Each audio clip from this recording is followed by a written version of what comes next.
la ley de Dios, llevando el mensaje de la palabra de Dios a todas las naciones desde Fiuco y Varina, Carolina del Norte. Vamos a tener la lectura entonces de Hechos capítulo 6 del 1 al 7. Dice así la palabra del Señor. En aquellos días, como creciera el número de los discípulos, hubo murmuración de los griegos contra los hebreos, de que las viudas de aquellos eran desatendidas en la distribución diaria. Entonces los 12 convocaron a la multitud de los discípulos y dijeron: no es justo que nosotros dejemos la palabra de Dios para servir a las mesas. Buscad pues, hermanos, de entre vosotros a 7 varones de buen testimonio, llenos del Espíritu Santo y de sabiduría, a quienes encarguemos de este trabajo. Y nosotros persistiremos en la oración y en el ministerio de la palabra. Agradó la propuesta a toda la multitud, y eligieron a Esteban, varón lleno de fe y del Espíritu Santo, a Felipe, a Prócoro, a Nicanor, a Timón, a Parmenas y a Nicolás, prosélito de Antioquía, a los cuales presentaron ante los discípulos, ante los apóstoles, quienes orando les impusieron las manos, y crecía la palabra del Señor, y el número de los discípulos se multiplicaba grandemente en Jerusalén. También muchos de los sacerdotes obedecían a la fe. ¿Por qué le puse dolores de crecimiento, hermanos? Me pareció apropiado por la lectura bíblica que acabamos de llevar. Como ustedes pueden ver, el versículo de la palabra de Dios nos dice de que los discípulos encontraron un problema. ¿Cuál fue el problema? El problema fue de que algunas viudas eran desatendidas y atendían mayormente a las viudas hebreas, no a las griegas. A las griegas las habían dejado un poquitito a un lado y a las hebreas las cuidaban más. Entonces los discípulos se dieron cuenta de este problema y dijeron: ¿qué vamos a hacer? No podemos nosotros dejar la lectura de la palabra de Dios o el estudio de la palabra de Dios, que se supone que tiene que hacerse todos los días, todo el día. Es el sistema judío, rabino, de poder estudiar la Biblia todos los días, todo el día, leyendo las Escrituras. Los discípulos estaban en esa condición, en esa circunstancia, donde ellos no podían dejar la lectura de la palabra de Dios para ir a atender a las mesas, para ir a ser meseros. Entonces ellos dijeron: aquí hay una crisis, hay un problema. Y como seguimos leyendo, ellos dijeron: entonces vamos a tener que buscar a individuos de en medio nuestro para que ellos sirvan a las mesas. Y vino la pregunta: ¿a quién vamos a elegir? Y el Espíritu de Dios les reveló de que no cualquier persona podía servir a las mesas en una iglesia. En un restaurante cualquier persona puede servir. Y uno no sabe qué tipo de vida lleva esa persona, qué tipo de moral o inmoralidad ejerce. Pero en una iglesia, los que sirvieron a las mesas se llaman ahora diáconos. Es el nombre en griego que significa servidores. Entonces los apóstoles dijeron: vamos a tener que buscar diáconos que sirvan lo que hicieron ellos aquí en el día de hoy, a las mesas, a los hermanos. Vamos a tener que buscar a ciertos hermanos con ciertas características para que sean idóneos. La palabra idónea significa aptos, impecables si se quiere, moralmente, para poder ejercer un ministerio. Y se pusieron a elegir a varios de ellos, entre ellos Esteban, que eventualmente lo apedrearon, pero también hubieron otros en el cual ya leímos: Nicanor, Timón, Parmenas, Nicolás, entre otros. A este sermón yo le llamé dolores de crecimiento. Porque el problema que estaba experimentando la iglesia, ¿saben cuál era? Crecía. Estaba creciendo tanto que los discípulos no hallaban qué hacer. Se añadían, la palabra del Señor dice, cada día los que habían de ser salvos. Las iglesias se comenzaron a multiplicar de un pequeño grupo a multitudes de ellas. Se fueron a diferentes partes del mundo. Fueron al cono sur, por allá por Chile, por México, por Perú, hacia arriba, hacia México. Siguieron para el Cáucaso, lo cual son las montañas del norte del mundo entero. Por allá arriba Rusia. Y se fue multiplicando el evangelio. Se fue en dirección al África, al Asia, y llenó los 4 puntos cardinales del globo terráqueo. El evangelio. Por la buena administración que se hizo desde un principio. Por eso que le llamé dolores de crecimiento. Porque cada vez que crece algo, por lo menos sea algún organismo, hay modificaciones internas que tienen que adaptarse por causa del crecimiento. Una persona que crece tiene que comprarse nueva ropa porque ya la otra le quedó chica. Lo mismo en una iglesia. Si una iglesia crece, ya hay que expandir sus terrenos o comprar otra localidad. Ellos estaban atravesando esa crisis.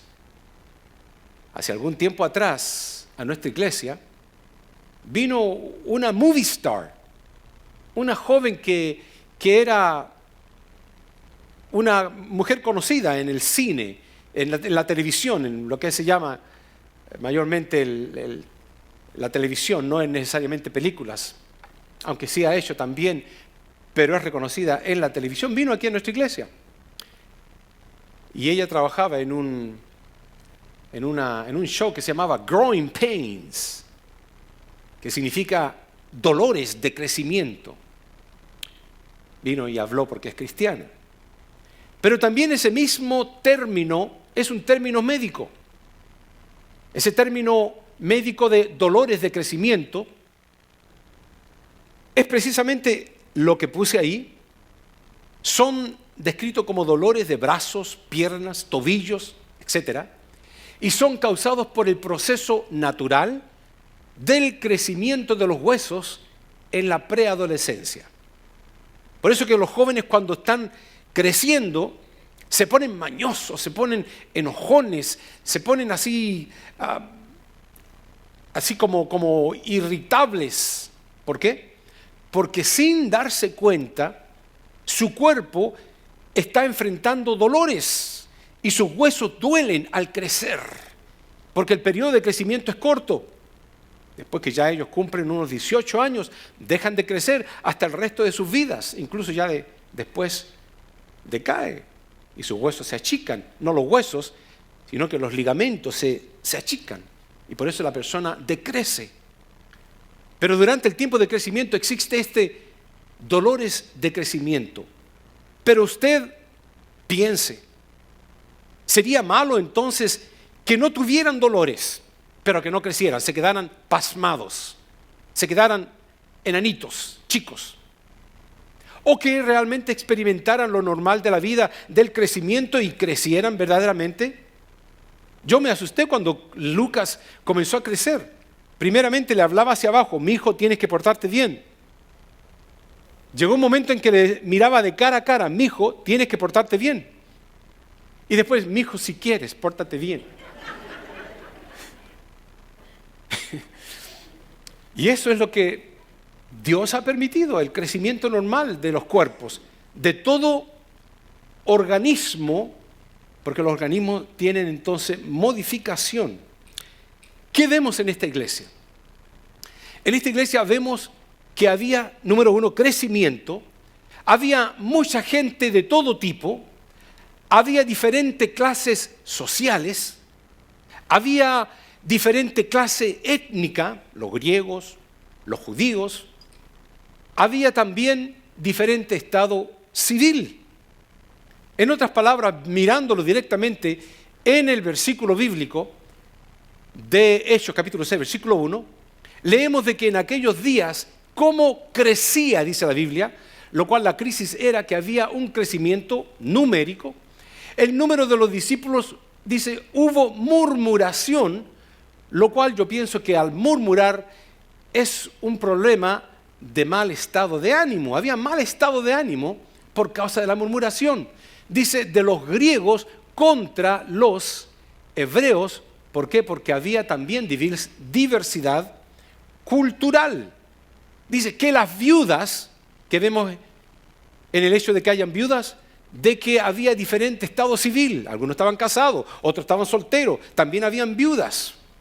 Eran, dice, desatendidas, o sea, no las cuidaban, no tomaban control de la necesidad de ellas, lo cual es una falta de organización de parte de los discípulos o de los dirigentes de la iglesia. Y estas eran desatendidas particularmente en la distribución de alimento, lo cual esta nos demuestra que había una diferente condición social. Había algunas viudas que tenían plata, mucho dinero, y otras que no tenían nada. Entonces todo este problema estaba creando una crisis. Por eso yo le pongo ahí una crisis. Pero interesantemente, para mi sorpresa, y me imagino para la de ustedes, a no ser de que hablen japonés, la palabra crisis se lee kiki. Y no porque yo sepa japonés, sino que porque tuve que aprender cómo se leía. Kiki. Pero interesantemente, en esas dos palabras que ustedes ven ahí, que están compuestas, la primera de ellas, lo cual es esta, significa peligro. Y la otra, ki, que está al lado, esa tiene su significado, lo cual es oportunidad. Ahora, cuando yo lo escuché esto la primera vez, años atrás, unos 10 años atrás por lo menos, me sorprendió. Y hice alguna pesquisa, fui al diccionario para ver qué realmente tenía esto de profundidad o de serio. Y es real, es una realidad. La palabra crisis en japonés, pero también interesantemente en chino y también en coreano, aunque hay unas pequeñas modificaciones en las letras, significa, la misma palabra crisis tiene el contenido de peligro y oportunidad. Así que lo que podemos sacar de una crisis es que una crisis traerá peligro y oportunidades. Por eso que digo entonces que una iglesia creciente como la nuestra, una iglesia creciente enfrentará crisis que traen, yo puse ahí, oportunidades. No podemos rechazarlas, ni podemos dejar de tener discernimiento para darnos cuenta cuando una iglesia está en progreso. Cuando yo escucho a los hermanos alabar a Dios, que todos levantan sus manos, aplauden, buscan los tamborines, hay unos aleluya, unos gloria a Dios en diferentes lugares. Los hermanos no quieren detenerse, hay una algarabía, un gozo, una alegría, y la palabra de Dios me confirma de que el Espíritu de Dios se mueve en medio de la alabanza de su pueblo. Así que cuando el pueblo de Dios alaba a Dios, suceden cosas, y alguien agregó, suceden cosas maravillosas. Por eso que yo hago esta pregunta: ¿cómo vamos a enfrentar las crisis para no perder las oportunidades? Si alguien me dice que quiere trabajar en esta iglesia, inmediatamente yo lo voy a considerar. Seguramente va a estar sentado un par de meses. Y después de reconocer su fidelidad, entonces voy a decir, esta persona es una persona idónea. Hermanos, vemos en este caso lo que nos dice la palabra de Dios. En Hechos capítulo 6, dice, buscad. Noten lo que tenían que hacer los discípulos.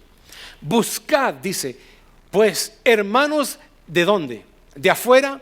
¿Vamos a pagarle a alguien por allá a que venga a trabajar? No. Buscar de entre los hermanos de la iglesia, de entre vosotros, a 7 varones, no dijo varonas, dijo varones. Por algún motivo Dios espera que los hombres, que son la cabeza del hogar, sean responsables en su hogar como también en la iglesia. Porque yo soy el primero, como pastor, en ver si un hermano no va a ser idóneo en el hogar, menos va a ser en la iglesia. Así que la palabra del Señor dice que el Espíritu de Dios motivó a los discípulos a buscar. Y ahí ustedes pueden ver en la foto esa, un grupo de personas pero con una lupa. Y están con la lupa mirando. ¿Por qué? Porque es difícil encontrar siervos fieles o siervas fieles. Pues dice entonces la palabra de Dios, pues hermanos, de entre vosotros a 7 varones, ¿de qué cosa? Buen testimonio. Segundo, llenos del Espíritu Santo. Y tercero, de sabiduría. Oye, ¿por qué están pidiendo algo tan profundo? ¿Qué van a hacer? ¿Van a tener el don de sanidad? ¿Van a tener el don de milagros? ¿Van a profetizar desde el púlpito? No. Van a servir las mesas, van a servir el alimento. Señor, ¿y por qué tú quieres a alguien con esas características de buen testimonio en su hogar, en su ciudad, lleno del Espíritu Santo y de sabiduría? ¿Por qué? Porque todo siervo de Dios, al trabajar en la iglesia, debe haber sido limpiado primero de todas las suciedades que el mundo conlleva. Así que estos son hermanos fieles.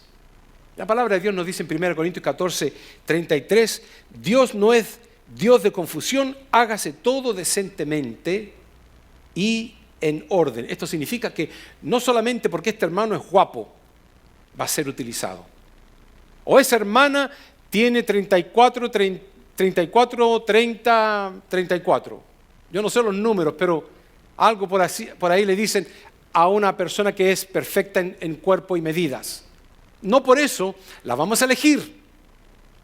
No porque habla más bonito o tiene elocuencia o conocimiento académico. No porque tiene una posición social más elevada o un apellido más renombrado. Porque la palabra del Señor lo dice claramente, que Dios mira el corazón. Y Dios quiere que todo se haga en orden y decentemente. Eso es una organización. Vemos la organización de Dios en el firmamento. Ustedes no ven que los astros se chocan unos con otros. Ustedes ven que Dios estableció leyes para la humanidad. El hombre no puede saltar mucho y si salta no se va al cielo. La tierra lo vuelve a traer. Usted tira una piedra, la piedra cae. Hay ciertas leyes que Dios estableció. Hay orden. Los peces cuando salen del mar mueren. Pero si se mantienen en el mar, nadan y viven, se multiplican. Hay orden. Los árboles no crecen al revés, con la copa abajo. La copa es arriba. Las raíces son las que se nutren de la savia de la tierra. Hay un orden sorprendente en la humanidad. ¿Quién lo hizo? Dios. El sol nace, dice la palabra de Dios, para todos.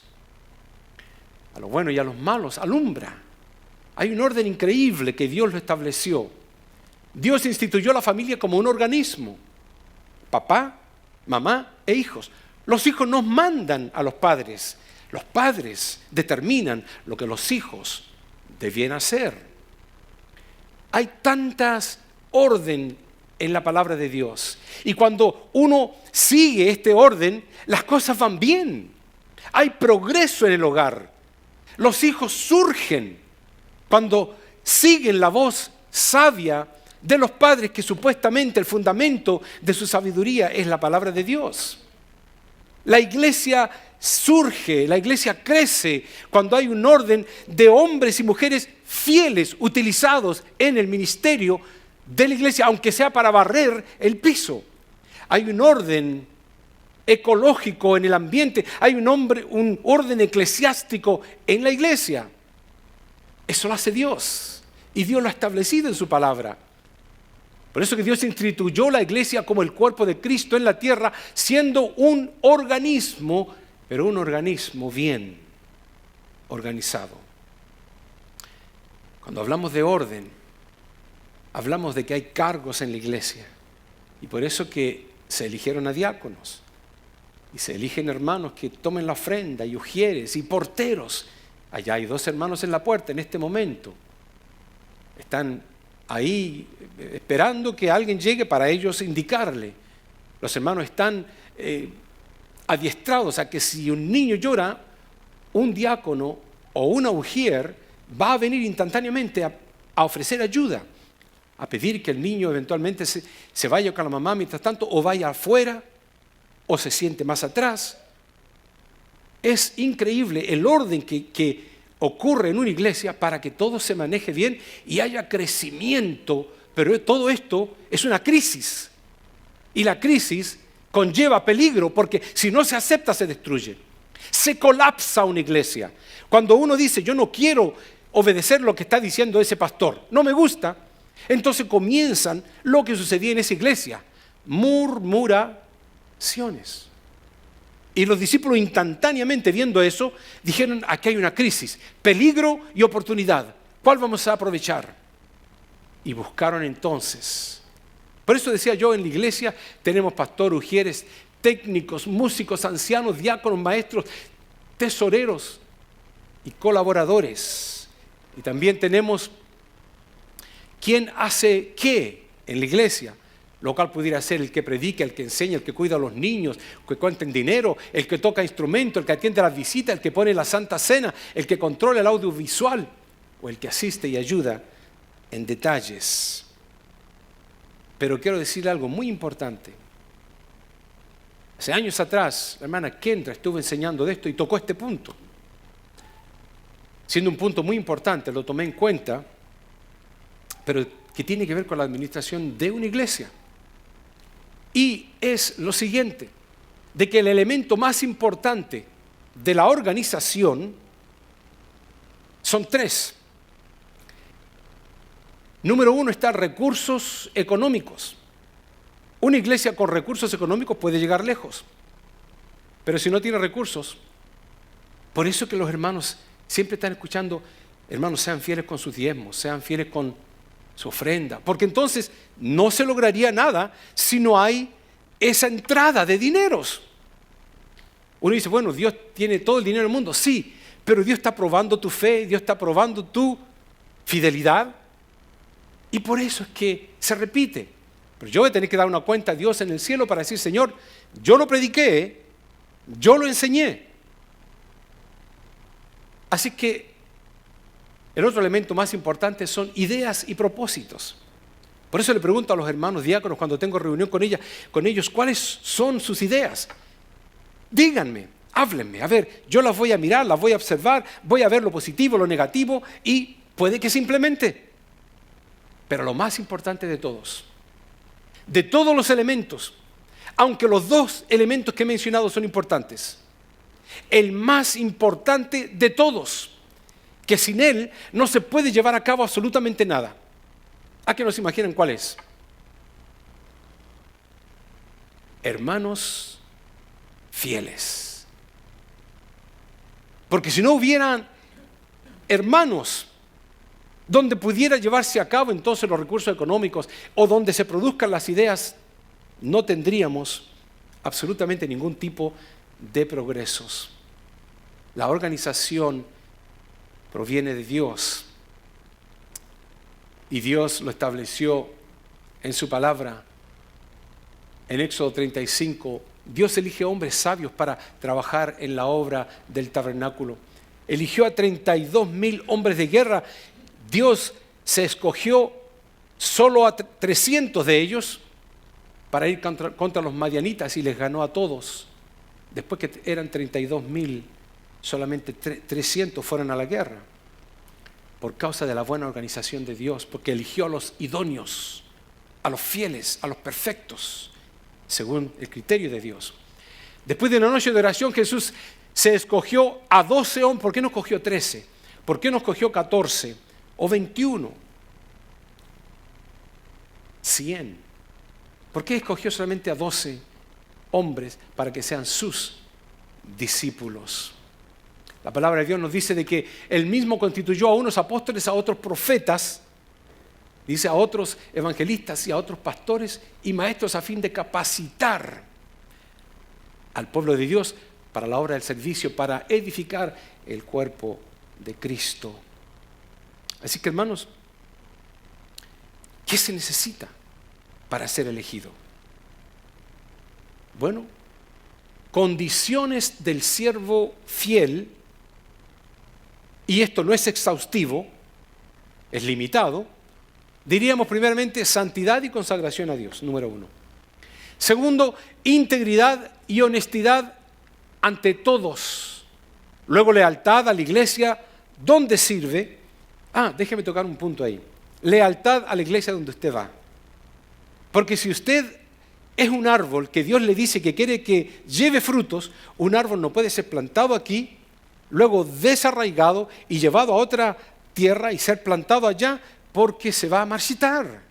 Tiene que restablecerse en una tierra donde pueda ser alimentado con la savia, con la no adulterada palabra de Dios, y pueda dar fruto.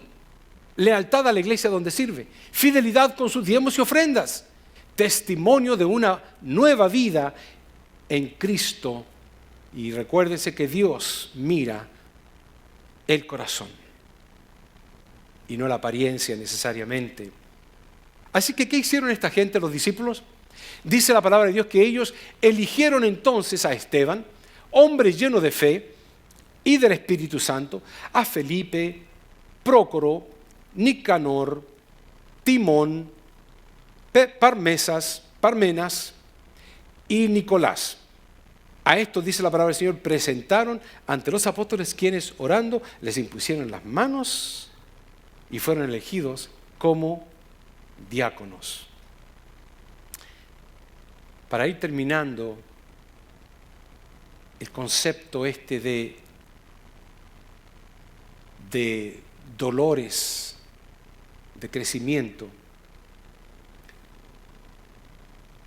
en la buena administración que se llevó a cabo con los discípulos, en la buena elección, en el ojo sabio que tuvieron de elegir a los hermanos, la palabra de Dios dice que este fue el resultado. Eso es lo que podemos leer al final del pasaje bíblico.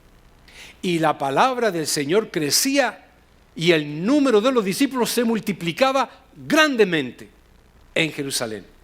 También muchos de los sacerdotes obedecían a la fe. Aún los sacerdotes de otra fe venían al conocimiento de la palabra y eran transformados y eran convertidos. Y la Biblia vino a ser el fundamento para la humanidad, para todos aquellos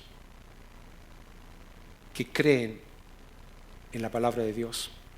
Para otros no, la Biblia para otros no es nada, pero para aquellos que han creído en la palabra de Dios, también reciben las oportunidades y no los problemas o el peligro en este caso. Interesantemente, la Biblia te ofrece una oportunidad y también existe un peligro, porque esta misma Biblia que dice en Juan 3:16 que el que cree tiene vida eterna, también un versículo más abajo, solamente uno más abajo, dice, pero los que no creen ya son condenados.